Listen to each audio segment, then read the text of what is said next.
खुलुमबाय दिनै 27 नभेम्बर 2023 समबार एक्स एनडिएफबि अफ्रि दैमारि बिथाङा 40 लाख रां दाबिनाय अजदआव पुलिसजों हमजाखांनायनि उनाव मैयाहाय पुलिसनिफ्राय गफिनबाय। काछार जिल्लायाव पुलिसआ अपारेशन खालामनानै मणिपुरनि बिगिरारि आफाद Manipuri rebel outfit united tribal liberation आर्मीनि सासे केडारखौ एरेस्ट खालामदों। हमजानाय केडारनि मुङा जाबाय हानलिन मां। गुवाहाटी पुलिसआ दिसपुर बेंखन अफिसनि सासे लाट मण्डलखौ नंखाय फोरमान बिलाइ बानायनाय केसनि थाखाय एरेस्ट खालामदों। हमजानाय लाट मण्डलनि मुङा जाबाय बापटन दास 58 बोसोर बैसोनि। प्रमद बर'आ मानसि बुथारग्रा मानसिसोमोन, थगायसुला मानसि, थगायना जाग्रा मानसि। एबसुआव थानाय समाव गोबां मुस्लिम मानसिफोरखौ बुथारदों। बेबायदि होननानै शुकुर आलीआ गोख्रों बिबुंथि होदों। आसामनि मन्थ्रि उरखाव गोरा ब्रह्म बिथांनि सायाव साबजाथावै बाथ्रा बुंनाय बारग' एनडिएफबि बिग्राय नार्जारि बिथांनि सायाव इउपिएल हानजानि मिडिया सेलनि नेहाथारि हान्थिगिरि नार्जारि बिथाङा गोख्रों फिनजाथाइ होदों। बे बाथ्रा बुंनाया जोंनि बर' माहारिनि थाखाय गनायजाथाव जायाखै आरो बेयो गनायजाथाव जानाय नङा। मानोना दिनैनि समाव उरखाव गोरा ब्रह्मआ सोर? दिनैनि समाव दुलाराय आसाम, दुलाराय भारत, दुलाराय माहारिनि गेजेराव उरखाव गोरा ब्रह्मआ मोनसे गोजौ थाखोआव थानाय सासे दैदेनगिरि, गुन गोनां दैदेनगिरि। जाय गुन गोनां दैदेनगिरिया दिनैनि समाव 2021 मायथाइनि आसाम बिधान सभानि बिसायख'थियाव देरहानानै दिनै जोंनि बर' माहारिनिफ्राय बा ट्राइबेल हारिनिफ्राय मन्थ्रिफोरनि गेजेराव सासे गुन मोजां दैदेनगिरि महरै मन्थ्रि जायगा मोनदों। बियो बर' माहारिनि मोनसे सिनायथि। नाथाय दिनैनि समाव जों जाय बिथांखौ सनमान होनांगौमोन बे समावनो बारग' एनडिएफबिनि सोद्रोमा खान्दा नार्जारिया उरखाव गोरा ब्रह्मनि हेंथायै बायदि रोखोमनि बेले बेजे बायदि रोखोमनि माखासे आजावथावै बाथ्राफोर बुंनाया जोंनि थाखाय गनायजाथाव जायाखै। बे बाथ्रानि थाखाय जोङो इउपिएल हान्जाया आरो जों बर' माहारिया जों बिथांनि हेंथायै जों गसंथानांगोन। मानोना जों जेब्लाबो जों सोंखारिगोन जाय बिथाङा खान्दा नार्जारिया हारि माहारिनि दैदेनगिरिफोरखौ गुन एबा सनमान होनो रोङा, बे मानसिया दिनै गावखौ माबोरै समाजनि सासे सांग्रां सुबुं महरै गायसननो नागिरदों बे मोनसे सन्देह गोनां। बिथाङा जानो हागौ बबेबा मोनसे हान्जा बबेबा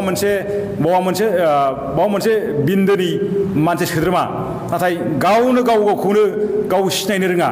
गावजों मोनसे समाव मोनसे आफादनि सोद्रोमामोन।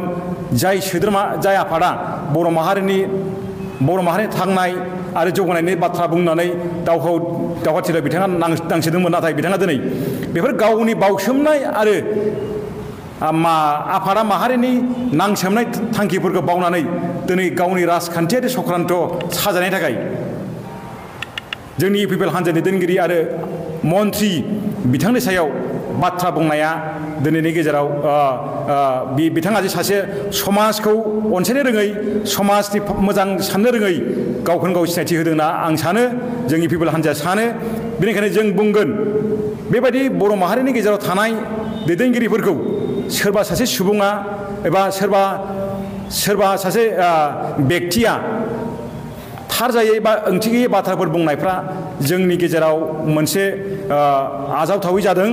बेनिखायनो जों समाजा जों बर' सुबुंफोरा जेब्लाबो साननांगोन दिनैनि समाव बिटिआर सुक्ति जानायनि उनावहाय इउपिएल दैदेननाय सरकारा दिनै बर' सुबुं माहारिजों लोगोसे बे ओनसोलाव थानाय गुबुन गुबुन हारि माहारिनि थाखाय गोबां जौगालुफोर हाबाफारिफोर मावदों। बिटिआर सरकार जानायनि उनावहाय जाय बाथ्राफोरखौ लानानै गुबुन गुबुन हारि माहारि सुबुंफोरा दिनै बिटिआर सरकार आरो इउपिएल हान्जाखौ बाख्नायदों। बे समावनो जोंनिनो आंगो बिदा फंबायनि सुबुंफ्रा बेफोरबायदि जौगानाय खौसेथिनि बाथ्राफोरखौ अनसायाबालानो खालि बेरेखा हान्जानि नामाव बेरेखा बाथ्रा बुंनायफ्रा जोंनि थाखाय बानजाथाव। बारग' एनडिएफबिनि सोद्रोमा खान्दा उर्फे बिग्राय नार्जारिया जोंनि इउपिएल हान्जानि गायसनगिरि आफादगिरि, आथिखाल आसामनि केबिनेट मन्थ्रि आरो थुनलाइगिरि, जाय थुनलाइगिरिखौ आसाम रायजोनि गुबुन गुबुन हारि माहारि समाजनि दैदेनगिरि हिसाबै मोजां दैदेनगिरि हिसाबै दुलाराय भारतावनो सिनायथि दं। बिथांनि नामा उरखाव ब्रह्मनि सायाव जानाखि खान्दा नार्जारिया बायदि रोखोमनि अजद होदों बेफोर अजदफोरनि सायाव खान्दा नार्जारिया उदां जुदि उदाहरन होनो हायोबा आवगायबो उदाहरन होनो नङाब्ला जों इउपिपिएल हान्जाया बिथांनि हेंथायै जों आयेनारि मदद लानो गोनां जागोन।